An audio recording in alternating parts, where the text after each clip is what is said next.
Olá pessoal, sejam todos bem-vindos ao nosso sétimo vídeo do curso remoto de Química Inorgânica do programa de pós-graduação em Química da UFMG. E hoje eu vou encerrar com vocês esse tópico relacionado à ligação iônica, ok? Bom, hoje eu escolhi uma canequinha bem especial, é uma canequinha personalizada, tá vendo? Esse aqui sou eu. Tem meu nome, tem toda uma química aqui, tá vendo? Tem meu nome na canequinha. Essa caneca eu ganhei de presente de uma turma. Em 2019 eu ofereci um curso de verão para uma turma de Química, Farmácia e Biomedicina. E eles gostaram, e aí ao final eles me presentearam com essa canequinha que eu fiquei muito feliz, tá ok? É basicamente essa a história. Bom, chega de historinha, vamos concentrar, fecha tudo que tiver aberto aí, a nossa aula começa agora.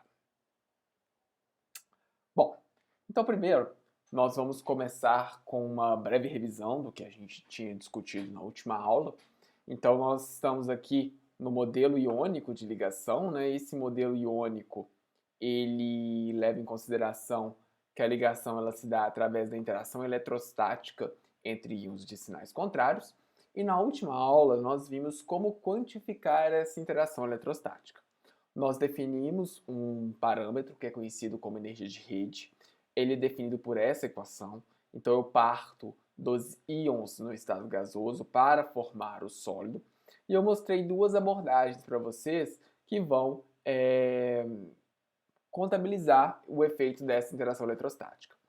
As duas abordagens elas vão combinar tanto a parte atrativa da lei de Coulomb e vão contemplar também uma parte repulsiva, uma vez que uma carga positiva e a carga negativa não vão poder estar uma dentro da outra. Então essas duas coisas estão contempladas, tá ok? Esse termo aqui é o que a gente conhece como a constante de Mandelung, depende da estrutura da rede cristalina, a gente discutiu isso em mais detalhes na nossa última aula. E essa aqui, na equação de Born-Landé, é uma forma de incluir a parte repulsiva. Já na equação de Born-Mayer é um pouco mais simples, porque esse termo aqui é uma constante, 34,5, que independe da estrutura cristalina. Aqui vai depender. É basicamente essa a diferença das duas abordagens. Tudo bem? Tranquilo? Bom,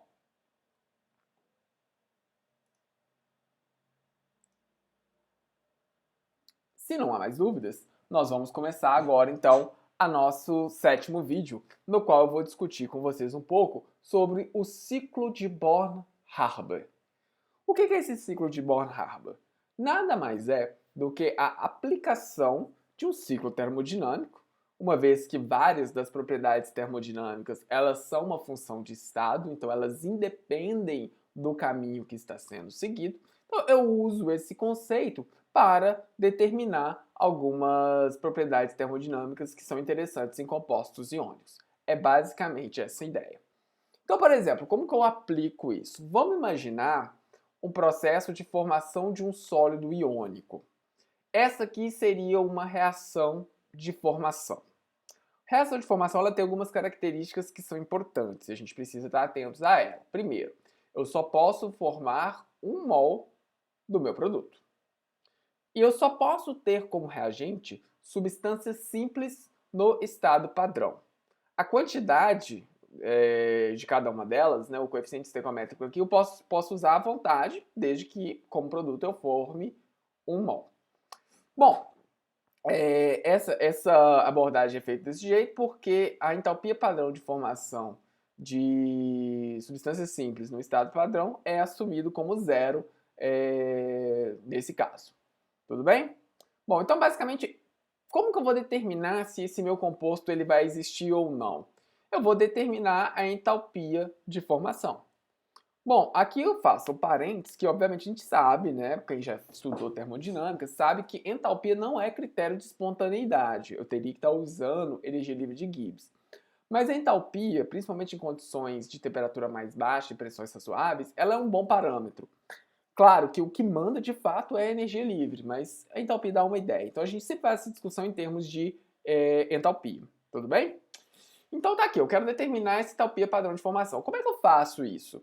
Bom, eu teria que ir para o meu calorímetro e fazer essa reação. E aí eu vou medir o calor que é liberado, que é absorvido. O fato é que quando eu faço isso no calorímetro, além dessa reação aqui, pode acontecer muitas reações paralelas. Então não é trivial fazer isso do ponto de vista experimental. Bom, mas pela lei de Hess, lá da termodinâmica, se eu não consigo determinar dessa forma direta, eu posso determinar de uma forma indireta. E é isso que o ciclo de Born-Haber faz. Ele vai assumir parâmetros que já são conhecidos, né, geralmente são tabelados, para determinar isso aqui de forma indireta. Como que isso é feito? Então, por exemplo, eu posso pegar esse meu metal que está aqui e levá-lo ao estado gasoso. Essa energia é conhecida como energia de atomização. Ou, nesse caso, né, como é um metal indo do sólido para o estado gasoso, seria uma energia de sublimação. Isso está disponível em bancos de dados. Então, tem essa primeira informação. A segunda coisa que eu tenho que fazer é pegar, então, essa espécie X2 aqui. Eu estou adotando esse X2 porque é muito comum esses compostos iônicos usando aletos, né? Os elementos da coluna 17. Por isso que eu estou adotando dessa forma. Mas valeria para qualquer um. O primeiro passo é formar o átomo. Então, eu também preciso dessa energia de atomização. Uma vez que eu tenho o meu metal no estado gasoso, eu posso tirar um elétron desse metal formando o seu cátion. E esse processo de retirar o elétron do metal formando o seu cátion é o que a gente conhece como energia de ionização. Na sequência, eu vou dar um elétron para o meu ânion, para formar o ânion. E esse processo é o que a gente conhece como uma energia de afinidade eletrônica. Por fim, a interação do metal do cátion com o ânion é o que a gente conhece como energia de rede. Então agora, ao invés de fazer esse processo, eu estou fazendo esse processo. E, de acordo com a termodinâmica, os dois caminhos têm que ser necessariamente iguais. Então, a entalpia de formação é a soma de todas essas outras contribuições. Eu gostaria de chamar a atenção para vocês de um termo que costuma dar uma certa confusão, que eu gostaria de chamar para vocês prestarem bastante atenção, que é esse termo aqui. Esse termo, nesse caso aqui, eu estou apresentando ele como energia de atomização. E a energia de atomização é a energia para formar um átomo. Eu poderia ter também a entalpia de formação de X. E a entalpia de formação de X também leva em consideração que apenas um está sendo formado.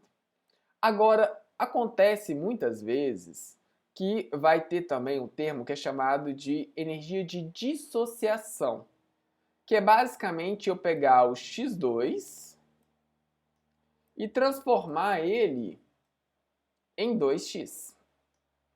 Esse dado aparece muito porque ele é facilmente obtido por espectroscopia. Então, se eu quiser esse valor aqui, eu tenho que prestar atenção nesse coeficiente estequiométrico. Então, eu precisaria dividi-lo por 2 para poder sumir, porque eu quero formar só um x no final da história. Ok? Então, tem que tomar um certo cuidado quando a gente está trabalhando com esse termo aqui em especial. Aqui é atomização, poderia ser sublimação, mas os números são equivalentes. Aqui não. Aqui, se eu estiver usando a energia de atomização, é uma coisa. Se eu tiver a energia de dissociação, a tabela seria um número que seria o dobro. Então, eu teria que ficar esperto e dividir por 2. Deu para entender? Bom, então vamos aplicar isso para um caso como o do NaCl. Eu basicamente peguei dados que são tabelados, são relativamente simples de encontrar, e aí eu consigo montar um ciclo de Born-Haber como esse aqui, certo? Então, com base nisso, eu consigo determinar a entalpia padrão de formação, que nesse caso ela é negativa, o que é um indicativo que esse processo deve ser favorável, lembrando que favorável ou não favorável eu só consigo determinar usando energia livre, não é o que a gente está fazendo aqui, a gente está usando entalpia, mas é um indicativo bom que esse composto deve ser formado. Lembrando, pessoal, que eu tenho que dividir o meu ciclo termodinâmico em quantas etapas forem necessárias. Nesse caso, o meu Cl2 ele já está no estado gasoso. Agora, se eu estivesse trabalhando com BR2, por exemplo, o BR2 é um líquido em condições ambientais. Então eu teria que primeiro fazer a evaporação do BR2, então eu teria que considerar a entalpia de evaporação, e depois sim a entalpia de atomização. Se fosse o iodo sólido, o iodo é sólido, então eu teria que primeiro sublimar o iodo para depois fazer isso aqui tudo. Então, cada ciclo é diferente. Eu vou mostrar para vocês alguns casos aqui, onde eu vou ter algumas pequenas mudanças. Então agora é aquela hora do pause. Vocês vão montar para mim um ciclo de Born-Haber para o Na2O. Eu não quero números, eu quero apenas que vocês montem o esqueleto indicando quais são os parâmetros termodinâmicos que vocês vão precisar para fechar esse ciclo. Tudo bem? Pausa aí.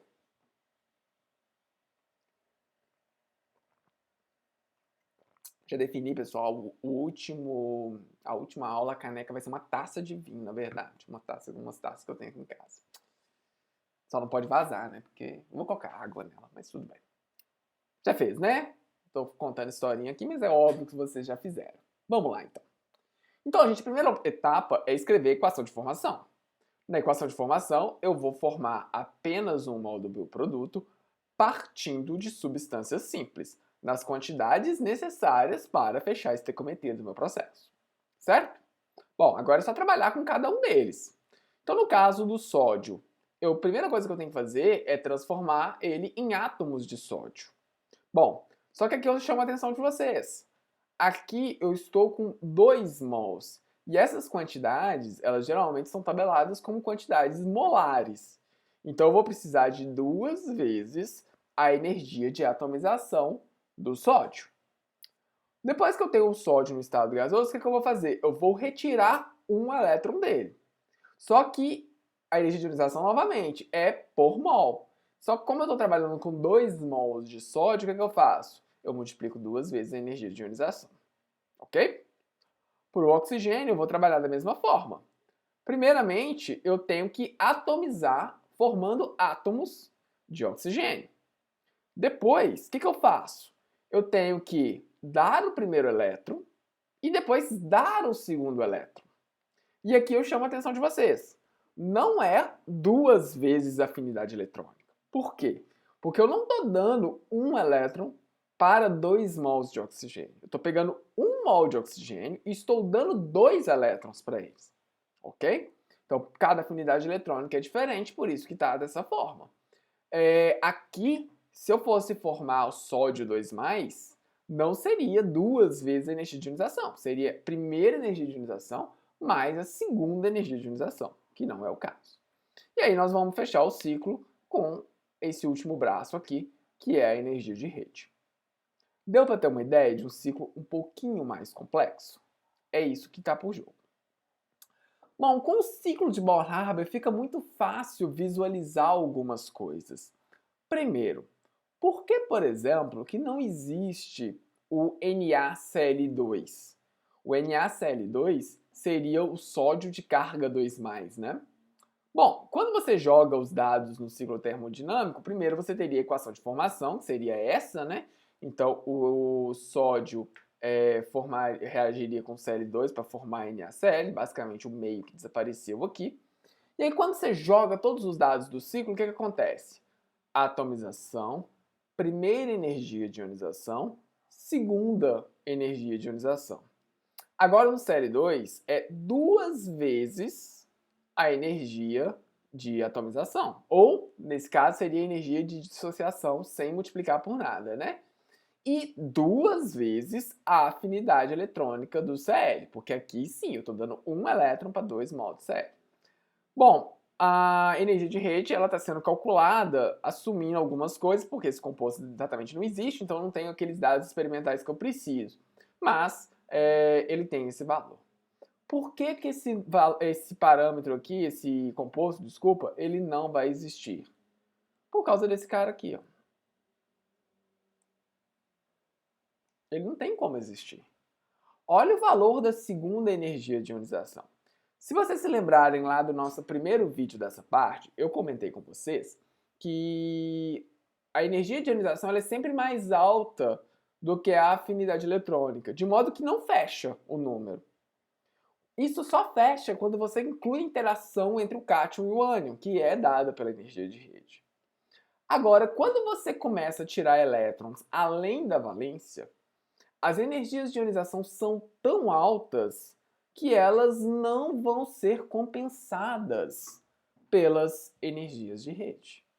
Desse modo, os cátions sempre vão ser ionizados até o máximo do final da valência dele, nunca de camadas mais internas. Deu para entender? Nesse caso, a entalpia de formação seria 2.530 valor positivo. Então, esse composto, de fato, ele não vai existir. Tudo bem, gente? Vamos pegar um outro caso. Por que não existe o CAF? Nesse caso, o cálcio teria carga mais 1, sendo que o cálcio é um elemento da coluna 2, tem 2 elétrons na camada de valência. Bom, novamente a energia de rede é estimada, né, com base em algumas aproximações, chega-se nesse valor aqui. Quando você joga esses valores no ciclo, você obtém uma entalpia de formação do CAF de 276 negativo. Então, pelo nosso critério, o CAF ele até poderia existir. Por que então que ele não existe? Porque ele sofreria uma reação de desproporcionamento, que é ele reagindo com ele mesmo. E nesse caso, essa reação de desproporcionamento tem um ΔH bastante favorável. Então, mesmo que esse CAF se forme, ele reage com ele mesmo formando CAF2. Então, eu não consigo observar a formação do CAF. Também eu consigo ver através de ciclos termodinâmicos. Tudo bem? Para encerrar, gente, a última etapa dessa discussão de ligação iônica, eu vou incluir com vocês um pouco o efeito de covalência. Na verdade, a maioria das ligações ela vai ser um misto dessas duas coisas. Então, tem ionicidade, tem covalência. A forma mais precisa da gente conseguir fazer uma descrição disso é você pegar essa ligação, tratá-la como covalente e incluir o efeito da ionicidade.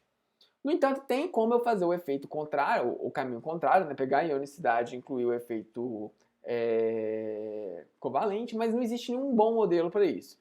O modelo que a gente usa é o modelo de Farshas, né? As conhecidas regras de Farshas, que são boas do ponto de vista qualitativo. Eu vou conseguir ter uma ideia quando o efeito de covalência é importante ou não. Quais são essas regras? São basicamente 3. Primeiro, eu vou ter uma covalência acentuada quando eu tiver um cátion pequeno e altamente carregado. Por que isso acontece? Porque o cátion pequeno ele vai gerar um potencial eletrostático muito grande e ele vai conseguir polarizar a nuvem eletrônica do meu ânion. Uma outra coisa que vai favorecer a covalência é quando eu tenho um ânion muito grande e muito carregado. Se vocês se recordarem das definições de Pearson de ácidos e bases duros e macios, um ânion grande ele vai ser macio, ele vai ser altamente polarizável, quer dizer, a nuvem eletrônica dele vai ser polarizada pelo cátion. E aí vai haver uma sobreposição de nuvens eletrônicas. Sobreposição de nuvens eletrônicas é covalência, então isso vai acontecer. Já se eu tiver um cátion com muitos elétrons D, configuração eletrônica for uma configuração eletrônica com muitos elétrons D, o que vai acontecer é que elétrons D blindam um pouco. E aí a carga nuclear efetiva daquele cátion vai ser maior e a nuvem eletrônica do ânion vai sentir isso e vai polarizar, ok? A gente consegue ver isso em algumas coisas, como por exemplo, se a gente analisar a solubilidade de alguns halogenetos de prata, a gente vai obter essas constantes aqui. Pessoal, tem muita gente da analítica que vocês vão conseguir facilmente calcular a solubilidade, né? Basicamente, se o seu composto é iônico, vier a água, separa, né? Vai fazer a solubilização. Agora, se além da interação eletrostática você tiver uma interação covalente prendendo eles, a água não vai conseguir separar. O que a gente observa aqui? Que a constante de solubilidade está ficando cada vez menor. Ou seja, a solubilidade está ficando cada vez menor. E isso está de acordo com o quê? Com o aumento do meu ânion. um ânion grande, altamente carregado, nesse caso a carga é a mesma, né, para todo mundo é -1, mas eu estou aumentando o tamanho do ânion. Então, o íon prata vai conseguir polarizar mais. Tem um efeito muito legal que a gente consegue fazer, que se você fizer lá, pegar o cloreto de prata, que é um precipitado branco, e levar ele ao sol, o que você observa? Você vai observar que aquele precipitado branco vai desaparecer e vai formar um espelho de prata em volta do tubo de ensaio. Por quê? Porque a luz do sol vai estar emitindo fótons, vai ter fótons como energia ideal para quebrar a ligação covalente entre a prata e o cloro. E aí você vai ter uma reação, vai formar prata metálica e vai liberar o Cl2. Uma outra forma da gente observar isso é comparando a soma dos raios iônicos com o valor experimental. E aí você vai observar que essa diferença, ela vai aumentando, esse número aqui está errado, tá, gente? Desculpa, na ordem de 40, 41, né? Mas o que você observa? Você observa que a diferença aumenta. Por quê? Porque o efeito da covalência passa a dominar. Então, covalência é um efeito importante também, dependendo se você tiver um ânion pequeno, um ânion muito grande ou um cátion muito pequeno. Tudo bem? Para encerrar, né, pessoal, tem alguns exercícios aqui que eu não vou resolver, eu gostaria que vocês tentassem fazê-los. Sugiro antes uma leitura no livro do Ewing, principalmente para esse primeiro aqui, que vai ter uma discussão interessante, né, sobre a existência ou não dos íons no sólido. A gente sabe que os íons existem na solução, mas será que eles de fato existem nos sólidos? Tem como eu saber disso? Esse último aqui é uma aplicação direta de fórmula. Eu sugiro que você usem a equação de Bohr-Mayer para calcular a energia de rede, que precisa ser calculada para jogar no ciclo termodinâmico. E, basicamente, era isso que eu queria discutir com vocês nessa nossa última aula.